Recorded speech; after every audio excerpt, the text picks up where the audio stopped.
पहले हथियार डाले, अब टैरिफ वापस। पीएम मोदी ने नए दोस्तों को ट्रंप की सनक से बचा लिया क्या? सब मोदी के साथ ट्रंप के मेगा शो में भिखारी पाकिस्तान, मुनीर की दोस्ती ने ट्रंप को लुटवा दिया है क्या? और पीएम मोदी की फिर तारीफ, जल्द बड़ी डील का ऐलान। सनकी ट्रंप के होश ठिकाने आने लगे हैं या अभी खेल बचा है? सबसे पहले इसका चैप्टर देखिए। हमने कल ही पाठशाला में आपको बताया था कि नरेंद्र मोदी के नए भारत ने ऐसा गेम सेट किया है कि दुनिया ने अब ट्रंप की धमकियों का लोड लेना छोड़ दिया है। भारत की ताकत आप देखिए कि पूरी दुनिया को हड़काते ट्रंप अब धमकियां देने भूल गए। आज की डेट में ट्रंप यू टर्न मार रहे हैं भाई, अपनी ही बातों से पलट जा रहे हैं। और ये सब 24 घंटे में कैसे हो गया? ट्रंप के तेवर कैसे नरम पड़ने लगे हैं? ट्रंप ने कौन कौन से यू टर्न मार दिए हैं जिनकी दुनिया भर में चर्चा हो रही है, आज आपको बताऊंगा। लेकिन यह भी देख लीजिए कि नरेंद्र मोदी ने भारत को इतना मजबूत बना दिया है कि दुनिया अब इसी मजबूत भारत की पावर से लैस होकर ट्रंप की जो धमकियां हैं उनका जवाब दे रही है, उनको टक्कर दे रही है। कल तक 27 देशों वाला यूरोपीय यूनियन भारत के साथ मदर ऑफ ऑल डील को लेकर उत्साहित था। अब खबर है कि यूरोपीय यूनियन भारत के साथ नई डिफेंस डील भी करने वाला है। यानी यूरोप सिर्फ भारत की आर्थिक ताकत ही नहीं बल्कि सैन्य ताकत का भी लोहा मान रहा है। उधर ग्लोबल मंच से डोनाल्ड ट्रंप ने भी कह दिया है कि भारत के साथ बहुत अच्छी डील बहुत जल्द होने जा रही है। यही भारत की ताकत है बॉस, कि जो डोनाल्ड ट्रंप कल तक कहते थे ये किसी की परवाह नहीं, अमेरिका अकेले काफी है, वो ट्रंप भी चाह रहे हैं कि भारत के साथ जल्द से जल्द अच्छी डील हो जाए। हालांकि ट्रंप चाह तो बहुत कुछ रहे हैं लेकिन कुछ मिल नहीं रहा है उनको। ट्रंप यूएन को रिप्लेस कर देना चाहते हैं, अपना पीस ऑफ बोर्ड बना लिया और आज उसकी सेरेमनी भी कर दी। लेकिन इसमें भी ट्रंप ने अपना ही मजाक उड़वा लिया, क्योंकि जिस संस्था में भारत जैसा ताकतवर देश ना हो उस संस्था के आज की डेट में कोई मतलब नहीं है बॉस। अब बगल में बैठा कौन? भिखारी पाकिस्तान का शहबाज। ट्रंप ने अपने बोर्ड ऑफ पीस को लेकर बहुत कोशिशें की, नरेंद्र मोदी को चिट्ठी लिखी जिससे उनके बोर्ड ऑफ पीस को भारत की भी मान्यता मिले, भारत जैसा मजबूत प्लेयर वहां दिखे। लेकिन भारत ट्रंप के इस कार्यक्रम में गया ही नहीं। ट्रंप के साथ दिखे तो कुछ एक देश, वो पाकिस्तान जिसने ट्रंप की चापलूसी को अपनी जिंदगी मान रखा है। ट्रंप के मंच से आज पाकिस्तान की कैसे बेइज्जती हुई है यह भी आपको दिखाऊंगा। लेकिन कैसे दुनिया में समीकरण बदल रहे हैं क्या? बॉस आप भारत का जलवा देखिए कि जिस यूरोप को ट्रंप हड़का रहे थे वो यूरोप खुल्लम खुल्ला कहने लगा कि वो टैरिफ की धमकियों से नहीं डरता क्योंकि भारत उसके साथ है, वो भारत के साथ डील कर लेगा। यानी आज की डेट में लोगों को भारत का सहारा लग रहा है उस विश्वास को पाने के लिए जिसके साथ वो ट्रंप से भिड़ सके, क्योंकि भारत ने रास्ता दिखाया कि वो बुली करने वालों के सामने घुटने नहीं टेकेगा। यहां लोग कहते रहे नरेंद्र सरेंडर, दुनिया देख रही है भाई कि इसी ने, भारत ने ही शुरुआत की। नरेंद्र मोदी ने कहा कि ना, हम अपने हित से कॉम्प्रोमाइज नहीं करेंगे तो नहीं करेंगे। और आज यही बात लोगों को समझ में आ रही है। यूरोप ने भारत के साथ डील करने की बात क्या की, ट्रंप ने भाई ऐसा लग रहा है कि सुनते ही यू टर्न मारना शुरू कर दिया है। और दो बड़े यू टर्न ट्रंप ने आज लिए हैं। डोनाल्ड ट्रंप ने ग्रीनलैंड को लेकर यूरोप के जिन 8 देशों पर टैरिफ लगाने का ऐलान कर दिया था, उस फैसले पर डोनाल्ड ट्रंप ने यू टर्न मार दिया। 1 फरवरी से ये नए टैरिफ लागू होने थे, लेकिन अब ट्रंप कह रहे हैं कि नहीं, अभी नहीं करें। वो टैरिफ लगाने की अपनी धमकी वापस ले रहे हैं। ये पिछले 24 घंटे में ट्रंप का दूसरा बड़ा यू टर्न है। इससे पहले डोनाल्ड ट्रंप ने यह कहकर सबको चौंका दिया था कि वो ग्रीनलैंड हथियाने के लिए फोर्स का इस्तेमाल नहीं करेंगे। ये वही ट्रंप है जो ऐसी बातें कर रहे थे कि जैसे ग्रीनलैंड पे अब नहीं तो तब कब्जा कर लेंगे, लेकिन अब कह रहे हैं कि वो ग्रीनलैंड पर कब्जे के लिए गोली नहीं चलाएंगे। फिर कहे थे कि टैरिफ से सब कर दूंगा, अब टैरिफ भी लगाने की बात नहीं कर रहे हैं। ग्रीनलैंड लेने के लिए ट्रंप ने टैरिफ को हथियार बनाया था। इसी को लेकर यूरोप पर टैरिफ लगाने की बातें हुई थी, लेकिन अब ट्रंप ग्रीनलैंड के मामले में टैरिफ लगाने पर पलट गए। सवाल यह है कि जो डोनाल्ड ट्रंप टैरिफ को ब्रह्मास्त्र मान रहे थे, अचानक टैरिफ लगाने से पीछे क्यों हट गए? इसका जवाब है भारत के प्रधानमंत्री नरेंद्र मोदी। देखिए, ट्रंप प्लान बनाए बैठे थे कि यूरोप को टैरिफ से डराएंगे, ग्रीनलैंड मिल जाएगा। लेकिन इस धमकी के बीच यूरोप को भारत के साथ सबसे बड़ी डील का साथ मिल गया।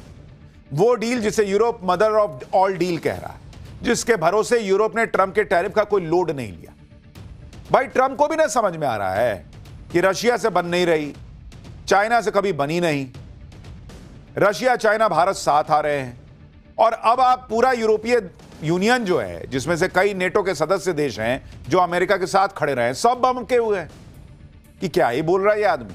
कोई गाली दे रहा है, कोई गैंगस्टर बता रहा है और सब भारत से सटने को तैयार है, तो भाई अकेला न रह जाएगा। इन देशों को समझ में आ गया कि कैसे नरेंद्र मोदी ने ट्रंप के सबसे ज्यादा टैरिफ लगाने वाले वार को बेअसर किया। सबको हथियार मिल गया कि अरे भैया, अगर अपना बिजनेस सही है तो ट्रंप के टैरिफ का लोड नहीं है। टैरिफ से भारत को ज्यादा नुकसान नहीं होने दिया नरेंद्र मोदी ने। उल्टे पीएम मोदी एक एक करके भारत के लिए नए बाजार खोलते चले गए। यह सब देखकर यूरोप के देशों को भी समझ में आ रहा है कि अगर भारत की राह पर चलेंगे तो ट्रंप के टैरिफ वॉर से भिड़ा जा सकता है, और अगर ऐसा नहीं करेंगे तो ट्रंप के टैरिफ वाले नखरे उठाने पड़ेंगे। जब टैरिफ के डर को साइड कर यूरोप ने ट्रंप के खिलाफ मोर्चा खोल दिया तो ट्रंप को समझ में आने लगा कि अरे भैया, ये तो दांव उल्टा पड़ रहा है। तो उन्होंने भी धीरे से यू टर्न मार दिया, क्योंकि भाई साहब को बात पलटने में तो 1 सेकंड नहीं लगता। वो अपना कह दिए, पहले बोले हथियार यूज नहीं करेंगे, अब टैरिफ भी हटा रहे हैं। ट्रंप अब कह रहे हैं कि वो यूरोप से नई डील करेंगे, भारत के साथ अच्छी डील करेंगे। हर किसी से दुश्मनी लेने वाले ट्रंप की टोन अब धीरे धीरे बदलती लग रही है। दावोस जाकर डोनाल्ड ट्रंप पीएम मोदी की तारीफ कर रहे हैं। भारत से ट्रेड डील के सवाल पर डोनाल्ड ट्रंप कह रहे हैं कि मैं नरेंद्र मोदी का बहुत सम्मान करता हूं, वो शानदार इंसान और मेरे अच्छे दोस्त हैं। हम लोग बहुत अच्छी डील करने वाले हैं बहुत जल्द। इधर ट्रंप भारत से डील की बात करने लगे। अभी कुछ दिन पहले तो धमका रहे थे कि ना इतना टैरिफ लगा दूंगा, तो 500%, तो 200%, तो 1000, लाख, जितना परसेंट भाई का मन करे लगाने की बात कर देते हैं। लाख तो नहीं बोले, ऐसे बता रहा हूं। तो इधर ट्रंप भारत से डील की बातें करने लग गए हैं। उधर आज यूरोपीय देशों ने भारत से एक और बड़ी डील का ऐलान कर दिया। यूरोपीय देश सिर्फ भारत से ट्रेड डील ही नहीं बल्कि डिफेंस डील भी करने वाले। इस डील में क्या है, इस डील से कैसे भारत को फायदा होगा, यह सब बताऊंगा। अगले हफ्ते भारत और यूरोपियन यूनियन के बीच फ्री ट्रेड एग्रीमेंट होने के पूरे चांस हैं। उसी के साथ ही भारत और यूरोपीय यूनियन के बीच सिक्योरिटी और डिफेंस पार्टनरशिप वाली डील भी साइन होगी। नए एग्रीमेंट के तहत समुद्री सुरक्षा, आतंकवाद से मुकाबला और साइबर डिफेंस में सहयोग बढ़ेगा। इससे समंदर में चीन की आक्रामक नीति को भी टक्कर दी जा सकेगी। आतंकवाद के मुद्दे पर भारत और यूरोप का एक मंच पर आना पाकिस्तान के लिए बड़ा झटका है। काउंटर टेररिज्म सहयोग बढ़ने से आतंकी नेटवर्क पर वैश्विक दबाव बनेगा। यूरोप के साथ आने से आतंकवाद के मुद्दे पर पाकिस्तान की अंतर्राष्ट्रीय लॉबिंग और कमजोर होगी। भारत और यूरोप मिलकर टेक्नोलॉजी, सेमीकंडक्टर और साइबर सिक्योरिटी में मजबूत पार्टनर बनेंगे और चीन के दबदबे को भी चुनौती देंगे। भारतीय डिफेंस कंपनीज को यूरोप में अपना प्लांट सेटअप करने में बड़ी छूट मिल सकती है। भारत की डिफेंस कंपनियां यूरोप की कंपनियों के साथ मिलकर प्रोडक्शन कर सकेगी। डिफेंस के क्षेत्र में तेजी से टेक्नोलॉजी ट्रांसफर हो सकेगा। यानी यूरोप के तौर पर भारत को एक मजबूत डिफेंस पार्टनर भी मिलने जा रहा है। नया बाजार तो मिल ही रहा है, नए ग्राहक तो मिल ही रहे हैं, साथ ही नया डिफेंस पार्टनर भी मिल रहा है। भारत की बढ़ती सैन्य ताकत और उसके स्वदेशी हथियारों का फायदा यूरोप भी उठा सकेगा। यूरोपीय देश भारत के साथ डील पर डील कर रहे हैं। कभी जर्मनी के चांसलर भारत आ रहे हैं, कभी पोलैंड, कभी स्पेन के नेता आ रहे हैं। आप देखिए यूरोपीय देश कैसे भारत को अहमियत दे रहे हैं। आज ही विदेश मंत्री एस जयशंकर ने अलग अलग यूरोपीय देशों के राजदूतों से एक साथ मुलाकात की, और यह मुलाकात के बाद की तस्वीर है। आप देखिए एक साथ कितने देशों के राजनयिक भारत के विदेश मंत्री से बातचीत करने पहुंचे हुए। यह भारत और यूरोपीय यूनियन के बीच होने वाली मेगा डील से पहले की तैयारियां हैं, और इस मुलाकात में दुनिया में मची उथल पुथल पर चर्चा हुई। कैसे भारत और यूरोप मिलकर दुनिया में आए आर्थिक संकट से निपट सकते हैं, कैसे सप्लाई चेन को ठीक कर सकते हैं, कैसे ट्रेड और सिक्योरिटी डील के जरिए ग्लोबल ऑर्डर को स्थिरता दे सकते हैं, इस सब पे बातचीत हुई। और यह जमावड़ा तब लगा है जब यूरोप के देश ट्रंप से भिड़ रहे हैं, लड़ रहे हैं, ट्रंप से दूर जा रहे हैं, ट्रंप को भाव नहीं दे रहे हैं। तो ट्रंप को भी दिखना रहा है बॉस कि सब छोड़ छोड़ के जा रहे हैं। ये चल क्या रहा है? अभी कल एक तस्वीर आई थी, ट्रंप जब वहां दावोस पहुंचे, अकेले बेचारे चले जा रहे हैं, कोई स्वागत के लिए भी नहीं खड़ा। आप देखिए भारत से डील करने के लिए यूरोप में कैसे मेगा तैयारियां हो रही।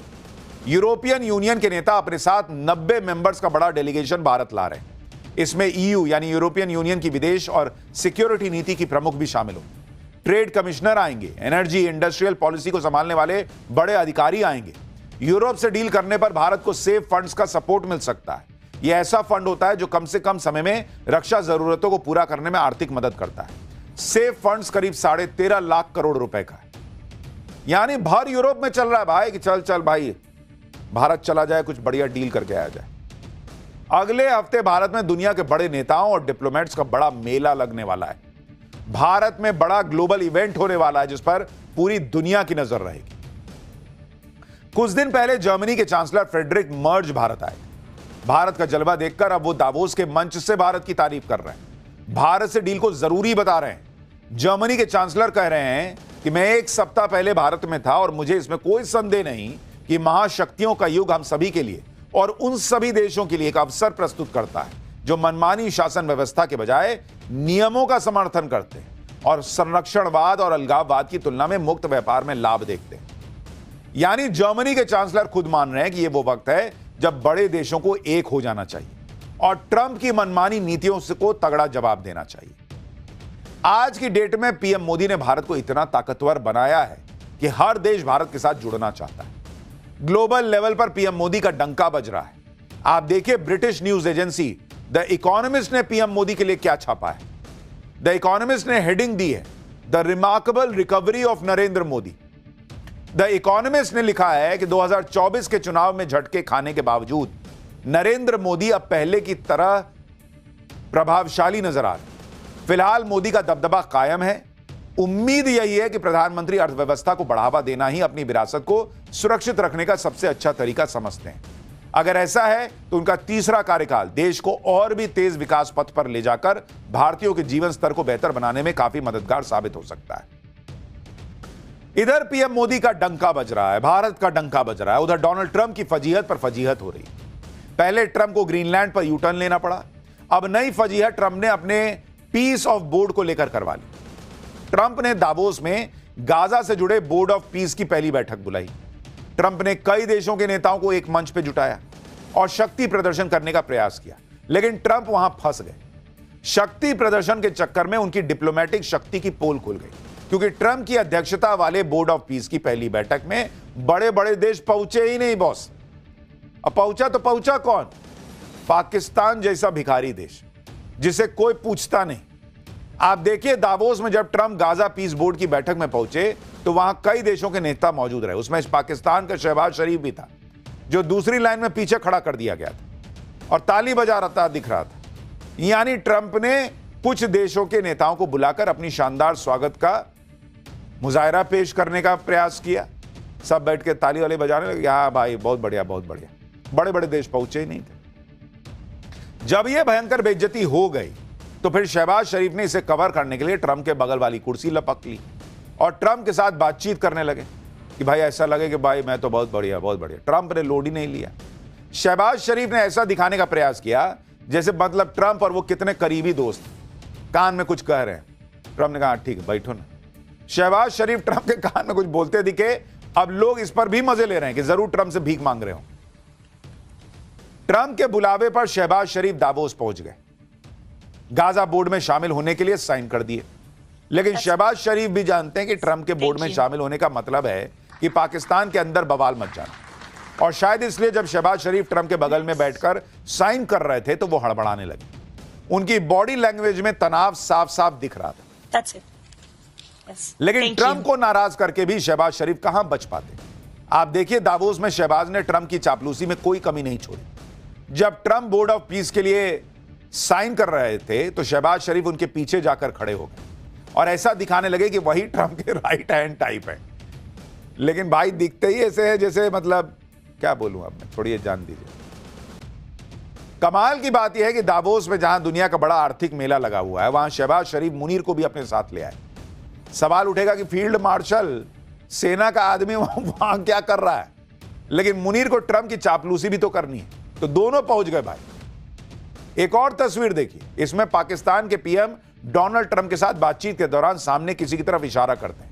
लोग कह रहे हैं कि जरूर शहबाज शरीफ ट्रंप को सामने बैठे मुनीर के बारे में बता रहे हो कि देखो वो जो आपका वो बहुत चापलूसी करता है, वो मुनीर भी साथ में आया हुआ है। वो देख के खुश हो गया ट्रंप। सोचिए, जो देश कर्जे के दम पे चल रहा है, उसके पीएम, मंत्री, सेना प्रमुख सब दावोस गए हैं। इस पर भी पाकिस्तानी मीडिया में मजाक उड़ रहा है कि खाने को रोटी नहीं है, तुम दावोस में डील क्या करोगे।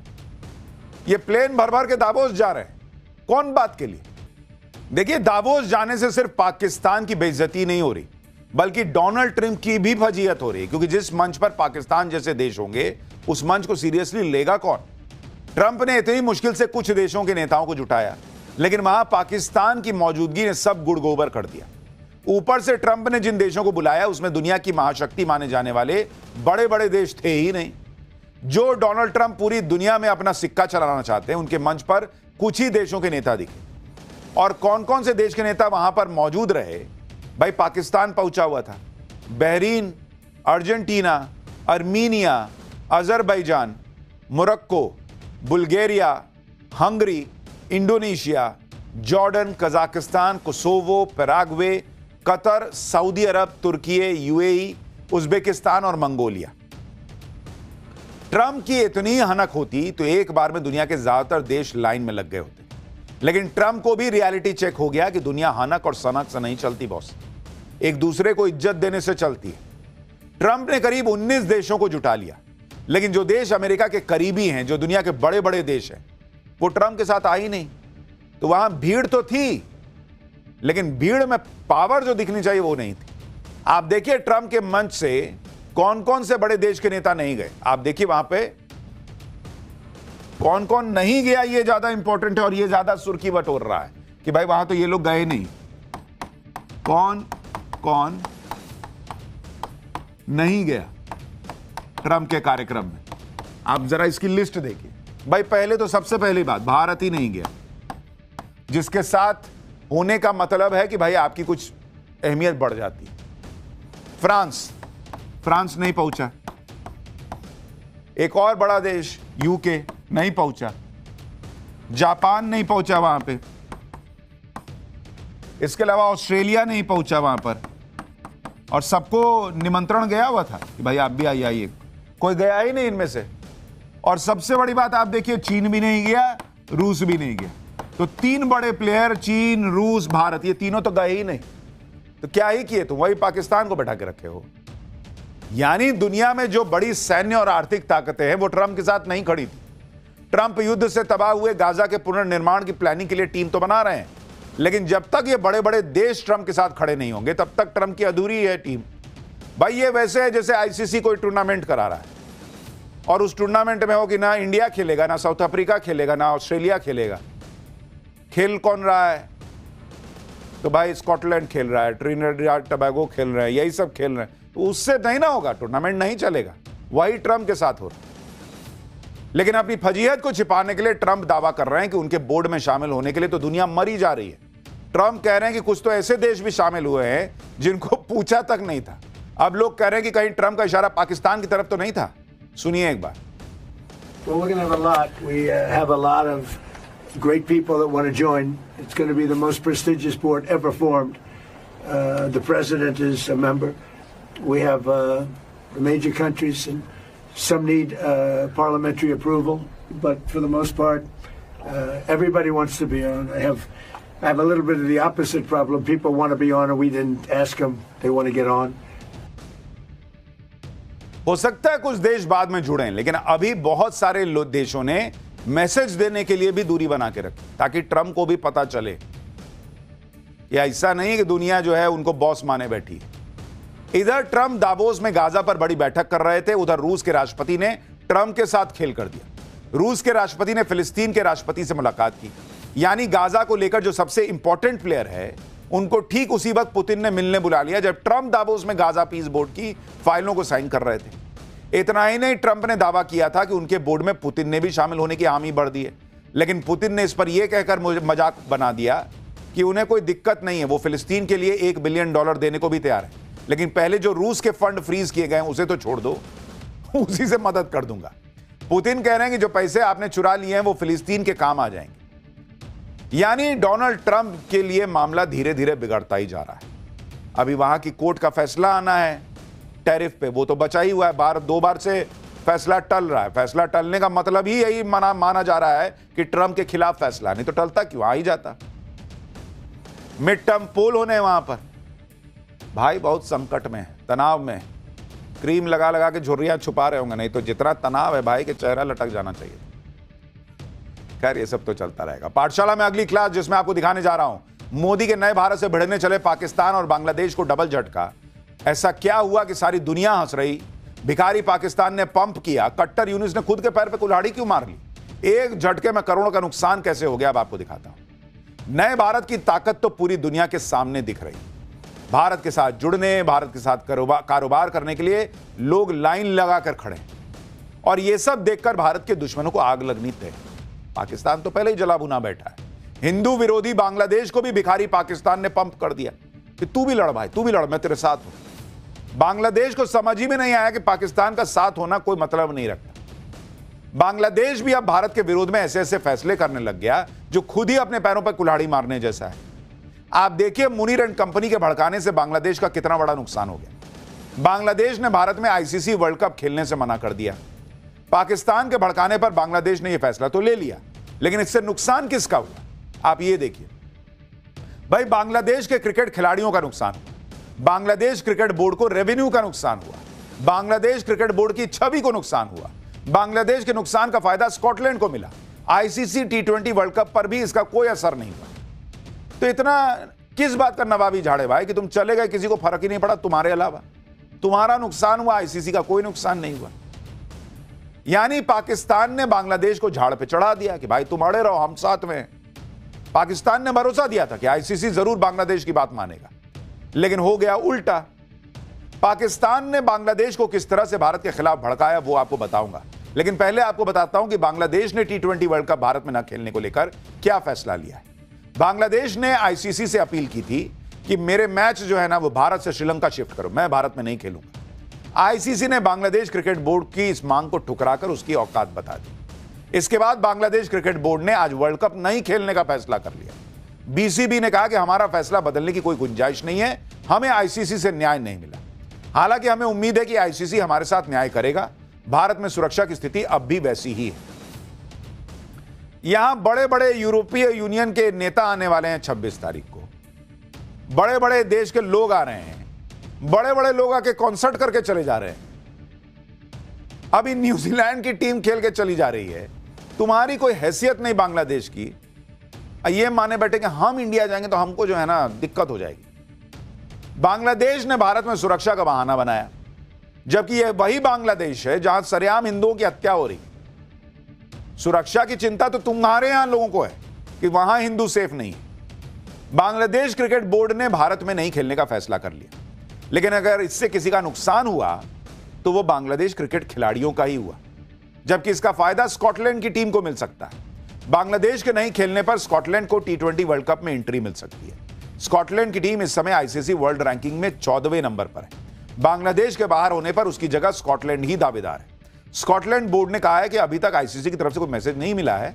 अगर आईसीसी की तरफ से टी20 वर्ल्ड कप खेलने का ऑफर मिलता है तो स्कॉटलैंड को मंजूर है। इससे पहले 2009 में इंग्लैंड में हुए टी20 वर्ल्ड कप में स्कॉटलैंड ने जिम्बाब्वे को रिप्लेस किया था। अब आपको यह भी बताता हूं कि बांग्लादेश दरअसल भारत में खेलना चाहता क्यों नहीं था। बांग्लादेश में पिछले काफी समय से हिंदुओं के खिलाफ अत्याचार हो रहा है। दिन दहाड़े हिंदुओं की हत्या हो रही है। बांग्लादेश में हिंदू बिल्कुल सुरक्षित नहीं है। भारत में भी इस मुद्दे पर बांग्लादेश का काफी विरोध हो रहा है। सरकार भी बांग्लादेश में हिंदुओं की स्थिति पर नजर बनाए हुए है। बांग्लादेश की यूनिट सरकार हिंदुओं को सुरक्षा देने में पूरी तरह से फेल रही। ऐसे में बांग्लादेश के खिलाड़ी मुस्तफिजुर रहमान को आईपीएल नीलामी में केकेआर ने खरीद लिया, जिसके बाद मुस्तफिजुर रहमान को आईपीएल से बाहर करने की मांग होने लगी। बीसीसीआई ने केकेआर से मुस्तफिजुर रहमान को रिलीज करने को कहा। इससे बांग्लादेश की सरकार ने बांग्लादेश में आईपीएल बैन कर दिया। 4 जनवरी को बीसीबी ने भारत से अपने मैच शिफ्ट करने को कह दिया। यानी बांग्लादेश की सरकार अपने देश में हिंदुओं को सुरक्षा नहीं दे पा रही। और जब इसके विरोध में एक खिलाड़ी को आईपीएल से बाहर किया गया तो बांग्लादेश ने भारत में वर्ल्ड कप नहीं खेलने का ऐलान कर दिया। तो मत खेलो, हम मरे जा रहे हैं क्या तुम्हारे साथ खेलने के लिए? तुम नहीं खेलोगे तो टूर्नामेंट नहीं होगा क्या? कई लोग तो सोशल मीडिया पे लिख रहे हैं कि अच्छा हुआ बांग्लादेश नहीं खेल रहा है। झूठे जीतते तो है नहीं, गाली गलौज ज्यादा करते, माहौल खराब करते। आप ये भी देखिए कि बांग्लादेश ने ये जो कांड किया वो किसके भड़काने पे किया। बांग्लादेश की क्रिकेट टीम कोई तोप तो है नहीं, ना ही बांग्लादेश क्रिकेट बोर्ड बहुत ताकतवर है। ऐसे में पाकिस्तान को मौका दिखा, उसने बांग्लादेश को भड़का दिया कि भारत में होने वाले वर्ल्ड कप को डेंट करो। और इसके लिए पाकिस्तान ने क्या किया? आईसीसी के फैसले से ठीक पहले पीसीबी ने बीसीबी को चिट्ठी लिख दी, जिसमें कहा कि वो बांग्लादेश की डिमांड से सहमत है। बांग्लादेश के खिलाड़ियों को भारत में सुरक्षा नहीं मिल सकती। पाकिस्तान ने बांग्लादेश को भरोसा दिया कि वो उसके साथ है, अगर बांग्लादेश नहीं खेलेगा तो वो भी बायकॉट कर देगा। पाकिस्तान ने टी20 वर्ल्ड कप के लिए तैयारी भी रोक दी थी। पाकिस्तान ने बीसीबी को आईसीसी में वोटिंग कराने को भी कहा था। आईसीसी में वोटिंग हुई, बांग्लादेश की मांग 12-2 से ठुकरा दी गई। पाकिस्तान के अलावा कोई खड़ा ही नहीं हुआ साथ। यानी बांग्लादेश वो सब करता गया जो पाकिस्तान कहता गया। अब बांग्लादेश पीछे पलट के देख रहा था तो पाकिस्तान है ये नहीं है। बांग्लादेश कह रहा है कि उसे आईसीसी से भी अभी भी चमत्कार की उम्मीद है। बांग्लादेश के खिलाड़ी वर्ल्ड कप खेलना चाहते तो आके खेलो भाई। वहीं अभी तक पाकिस्तान की तरफ से कोई बयान नहीं आया। बांग्लादेश को चमत्कार के भरोसे छोड़कर पाकिस्तान पीछे से कट लिया। पाकिस्तान की बातों में आकर बांग्लादेश ने भारत में सुरक्षा का मुद्दा तो उठा दिया, जबकि पाकिस्तान वो देश है जहां विदेशी क्रिकेट टीम पर खुलेआम हमले हो जाते हैं।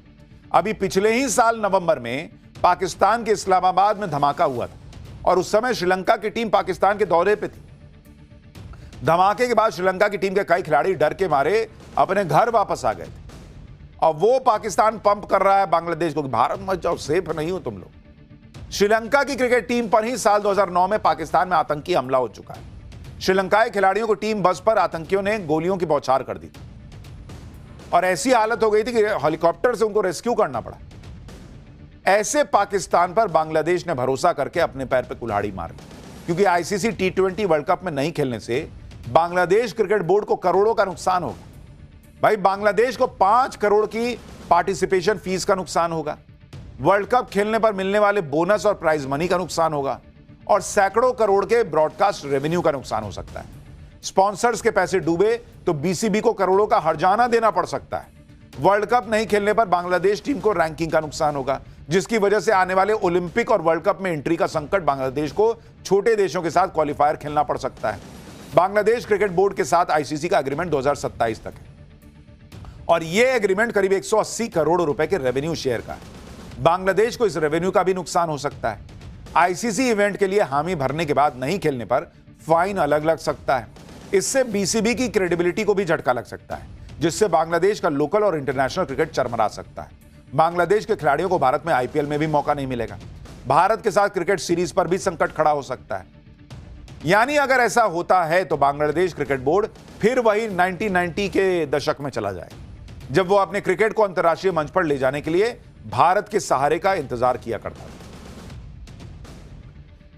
आप ये भी देखिए कि बांग्लादेश में क्रिकेट को आगे बढ़ाने में सबसे बड़ा योगदान भारत का है। भाई देखिए, कंपैरिजन करो किसी से तो बराबरी वाले से करोगे ना। बांग्लादेश को लगा कि भारत ने कहा कि नहीं, हम पाकिस्तान में नहीं खेलेंगे, दुबई में खिला लो, कहीं खिला लो, और भारत की बात मान ली गई तो हमारी भी बात। अरे भाई, तुम्हारी हैसियत नहीं है, तुम भारत नहीं हो। आईसीसी सबसे ज्यादा रेवेन्यू भारत से कमाता है भाई, कहां हमारे से कंपैरिजन कर रहे हैं। बांग्लादेश को टेस्ट प्लेइंग नेशन का दर्जा दिलाने में भारत की बड़ी भूमिका है भाई। बीसीसीआई ने बांग्लादेश की आईसीसी में फुल मेंबरशिप के लिए लॉबिंग की थी। 1999 वर्ल्ड कप के बाद बांग्लादेश को टेस्ट दर्जा देने की राह बनाई। बांग्लादेश को साल 2000 में टेस्ट प्लेइंग नेशन का दर्जा मिला था। उस समय आईसीसी अध्यक्ष जगमोहन डालमिया ने इसको लेकर बड़ी भूमिका निभाई। जगमोहन डालमिया ने एशियन क्रिकेट बोर्ड का समर्थन जुटाया। आईसीसी में बांग्लादेश के लिए निर्विरोध वोटिंग कराई गई। टेस्ट दर्जा मिलने के बाद बांग्लादेश ने पहला टेस्ट भारत से खेला। डालमिया ने ही 1998 में बांग्लादेश को आईसीसी नॉकआउट टूर्नामेंट का होस्ट बनाया। इससे बांग्लादेश को बड़ा ग्लोबल प्लेटफॉर्म और अनुभव मिला। तो बांग्लादेश आज सब भूल गया कि तुम्हारी आज की डेट की जो हैसियत है थोड़ी बहुत, वो भी भारत की वजह से। लेकिन क्या ही कीजिएगा ऐसे देश के जो ये भूल गया कि वो बना ही भारत की वजह से है। वो क्रिकेट का एहसान भारत का भूल गया, वो कौन सी बड़ी बात है। आज वही बांग्लादेश भारत की मदद और एहसानों को भूलकर पाकिस्तान का पिछलग्गू बना घूम रहा है। क्यों? क्योंकि कट्टरपंथी हावी हैं, यूनुस को वही दिखता है। नुकसान किसका करा रहे हो? अपना करा रहे हो। पाकिस्तान ने बांग्लादेश को भड़का के भारी नुकसान करवा दिया। पाकिस्तान ने भारत में ग्लोबल इवेंट प्रभावित करने की कोशिश की। हालांकि पाकिस्तान को इसमें भी मुंह की खानी पड़ी, जिसके बाद अब पाकिस्तान प्रोमो वीडियो के जरिए भारत का मजाक उड़ाने की कोशिश कर रहा है। ऑस्ट्रेलिया की टीम पाकिस्तान के दौरे पर आने वाली है। इसके लिए पाकिस्तान क्रिकेट बोर्ड ने एक प्रोमो वीडियो बनाया है। इस प्रोमो वीडियो में पाकिस्तान ने भारत पर तंज कसा है। भारत के खिलाड़ियों ने एशिया कप मैच में पाकिस्तानी खिलाड़ियों से हाथ नहीं मिलाया था। पाकिस्तान ने इसी का मजाक बनाने की कैसे कोशिश की, एक बार देखिए सर। जिस भिखारी पाकिस्तान का दुनिया में मजाक उड़ता है, वो ये प्रोमो बना के बहुत खुश है। हमने भारत का मजाक बना दिया। पाकिस्तान अब इसी तरह से अपनी भड़ास निकाल सकता है। भारत के खिलाफ वीडियो प्रोमो बना, यही सब कर सकता है, क्योंकि पाकिस्तान का इतिहास रहा है भारत से पिटने का। और जब भी इतिहास की बात आती है तो पाकिस्तान को मिर्ची लग जाती है। अब बॉर्डर 2 फिल्म की बात ले लीजिए, जो कल रिलीज होने वाली है। इस फिल्म का बैकग्राउंड 1971 की लड़ाई का है, जब भारत ने पाकिस्तान को बुरी तरह से हराया था। पाकिस्तान के टुकड़े हो गए थे दो। पाकिस्तान के 90,000 से ज्यादा सैनिकों को भारत के सामने सरेंडर करना पड़ा था। बॉर्डर 2 फिल्म से भी पाकिस्तानी हैरान परेशान। पाकिस्तानियों को कुछ काम नहीं है, दिन भर इधर झांकते रहते हैं भारत में क्या हो रहा है। अरे अपना काम करो ना यार, मत देखो बॉर्डर 2। बॉर्डर 2 फिल्म में पाकिस्तान की पिटाई दिखाई गई। ट्रेलर में तो यही दिख रहा है। बॉर्डर 2 फिल्म का भयंकर क्रेज भी दिख रहा है। हर किसी को फिल्म की रिलीज का इंतजार है। अफगानिस्तान के क्रिकेटर राशिद खान भी बॉर्डर 2 फिल्म का इंतजार कर रहे हैं। राशिद खान ने एक वीडियो शेयर किया जिसमें वो सड़क किनारे भुट्टा भूनते दिख रहे हैं और बैकग्राउंड में बॉर्डर फिल्म का गाना संदेशे आते हैं बज रहा है। राशिद खान ने लिखा कि बॉर्डर 2 फिल्म तो जरूर देखेंगे। इससे भी पाकिस्तान के पेट में दर्द शुरू हो गया कि भाई ये तो हो रहा है ऐसा कांड, लेकिन ये सब तो चलता रहेगा। पाकिस्तान नहीं सुधरने वाला। पाठशाला में हम अगले चैप्टर की तरफ बढ़ते हैं। खुद को शंकराचार्य बताने वाले अविमुक्तेश्वरानंद को योगी का नोटिस पे नोटिस कैसे गजब बवाल मच गया। मोदी योगी को घेरने के लिए स्वामी अविमुक्तेश्वरानंद किसकी स्क्रिप्ट पढ़ रहे हैं और बाबा बागेश्वर को भी नहीं छोड़ा क्या? अब इसके बारे में आपको बताता हूं। देखिए, पिछले कई दिनों से स्वामी अविमुक्तेश्वरानंद को लेकर एक बहुत बड़ी कंट्रोवर्सी बनाने की कोशिश की जा रही। यूपी में 2027 में चुनाव भी हैं। ऐसे में अविमुक्तेश्वरानंद को लेकर चल रहे विवाद को चुनाव से जोड़कर भी देखा जा रहा है। संयोग कहिए, प्रयोग कहिए, जो कहिए, जो लोग एक वक्त में अविमुक्तेश्वरानंद पर लाठी भंजवा दिए थे, वो आज एकदम बाप रे बाप, उनका दिल रो रहा है कि कैसे इनका सो कॉल्ड अपमान हो गया। जिन लोगों को मोदी योगी चुभते हैं, जिन लोगों को सनातन की बात से आग लग जाती है, वो लोग भी स्वामी अविमुक्तेश्वरानंद के विवाद को लगातार हवा दे रहे हैं। आज आपको दिखाता हूं कि खुद को शंकराचार्य बताने वाले अविमुक्तेश्वरानंद पर कैसे पॉलिटिक्स का घमासान मच गया है। स्नान को लेकर हुए विवाद में एक तरफ अविमुक्तेश्वरानंद अनशन पर बैठे हैं, दूसरी तरफ योगी सरकार भी नोटिस पर नोटिस ठोके जा रही है। जबरदस्त पॉलिटिक्स हो रही है। क्या अविमुक्तेश्वरानंद जो है वो शंकराचार्य हैं भी या नहीं? और इसमें बागेश्वर बाबा की एंट्री कैसे हो गई है? किसकी स्क्रिप्ट पढ़ रहे हैं वो? कहां जा रहा है मामला? सब दिखाऊंगा, लेकिन पहले एक झलक देखिए।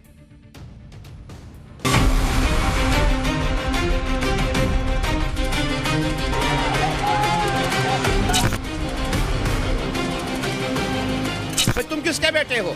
तुम कौन हो?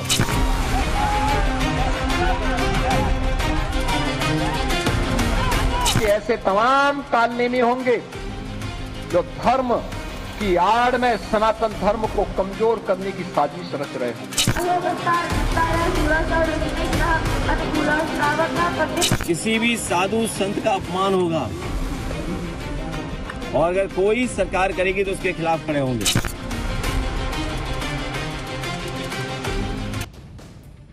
माघ मेले में मौनी अमावस्या के स्नान के दिन जो विवाद हुआ था, उस विवाद को भड़काने वाले पूरी ताकत से लगे हुए हैं। क्योंकि एक तरफ अविमुक्तेश्वरानंद अनशन पर बैठ गए, दूसरी तरफ इंडी गठबंधन ने उनके समर्थन में मोर्चा खोला हुआ है। इंडी वालों को लग रहा था कि वो इसे ही मोदी योगी के खिलाफ हथियार बना लें, लेकिन आप देखिए कि आज स्वामी अविमुक्तेश्वरानंद के अनशन का चौथा दिन है। प्रशासन ने उनको दूसरा नोटिस भेज दिया। भाई, दो हो गए। अब मौनी अमावस्या के दिन बैरियर तोड़ने और जबरन भीड़ में बग्गी घुसाने को लेकर सवाल पूछे गए। यह भी पूछ लिया गया है कि क्यों ना आपको हमेशा के लिए माघ मेले से बैन कर दिया जाए। हमेशा। अगर 24 घंटे के भीतर जवाब नहीं मिला तो उनकी संस्था को माघ मेले में दी गई जमीन और सुविधाएं भी वापस लेने की बात कह दी है योगी सरकार ने। यानी योगी सरकार भी फुल जो है ना, एकदम कानून के हिसाब से चल रही। दूसरे नोटिस में स्वामी अविमुक्तेश्वरानंद पर मेले की व्यवस्था बिगाड़ने का आरोप लगाया गया है। आरोप लगाया गया है कि मौनी अमावस्या के दिन उन्होंने पुल का बैरियर तोड़ा, बिना परमिशन के पालकी के साथ संगम जाने की कोशिश की, जिससे भगदड़ का खतरा पैदा हो गया और श्रद्धालुओं को परेशानी हुई। नोटिस में यह भी पूछा गया है कि कोर्ट के स्टे ऑर्डर के बावजूद नाम के साथ शंकराचार्य कौन बात का लगा रहे हैं। साथ ही यह भी कहा गया है कि सही जवाब नहीं मिलने पर आगे का फैसला लिया जाएगा। स्वामी अविमुक्तेश्वरानंद की टीम का आरोप है कि कल शाम 7 बजे यह नोटिस शिविर के पीछे चिपकाया गया और इसमें 18 जनवरी की डेट लिखी थी। उन्होंने इस नोटिस के लिए 3 पन्नों का जवाब भी भेजने का दावा किया और प्रशासन पर ही व्यवस्था बिगाड़ने का आरोप लगा दिया।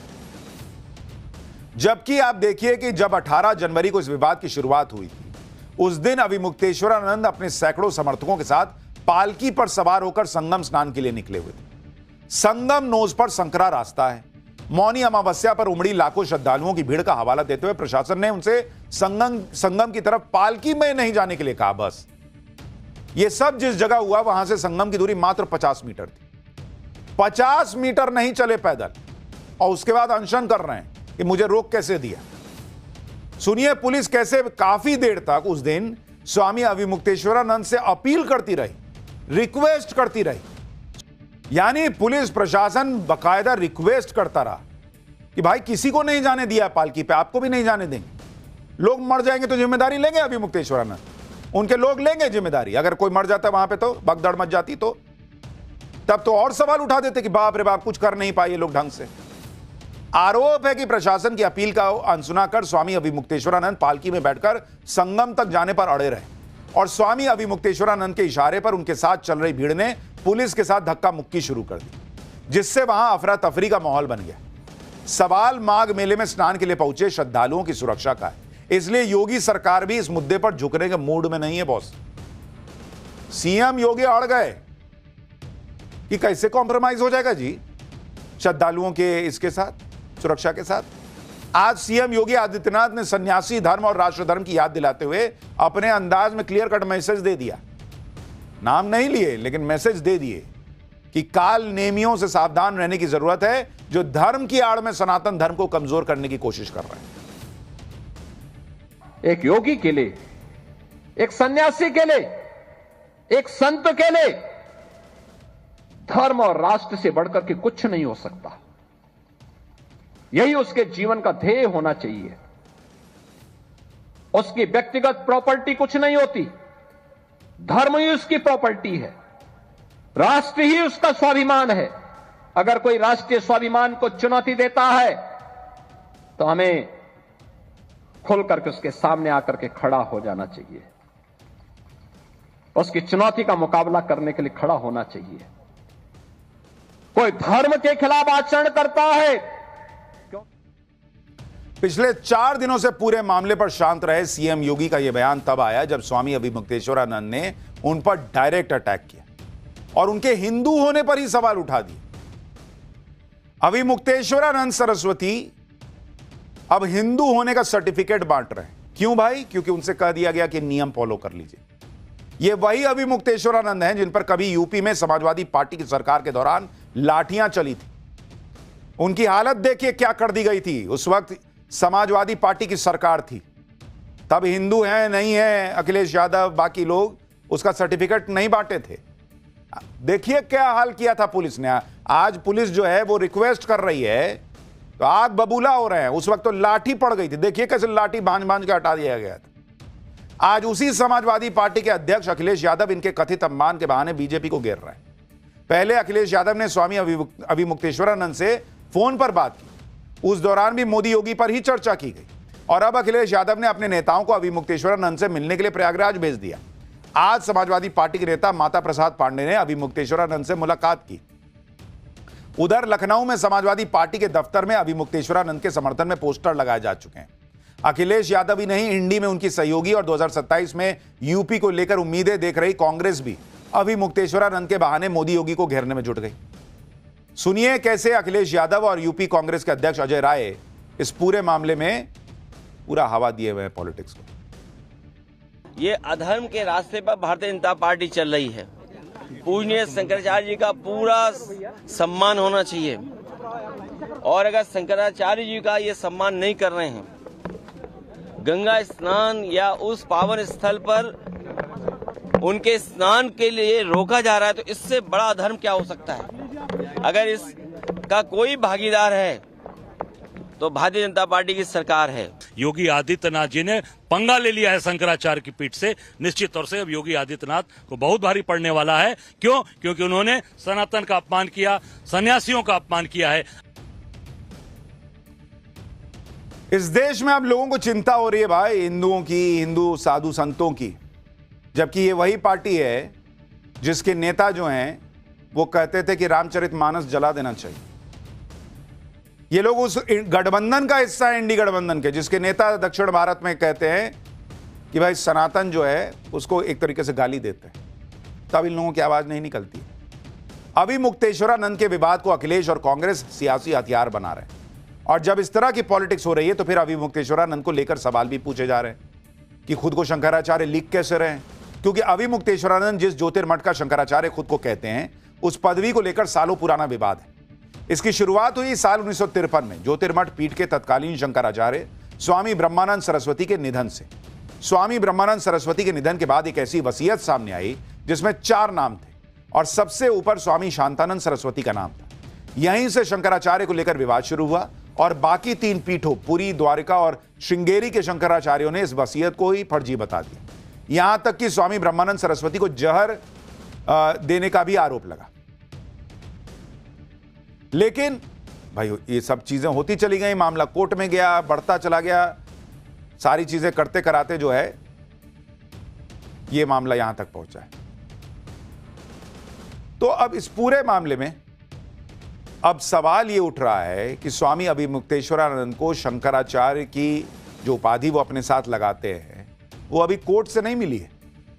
कोर्ट ने अभी कह रखा है कि भाई अभी नहीं दिया है, लेकिन उसके बावजूद जो है वो मामला चल रहा है, आगे बढ़ रहा है। For more of such videos, do like, share and subscribe to ET Now Swadesh.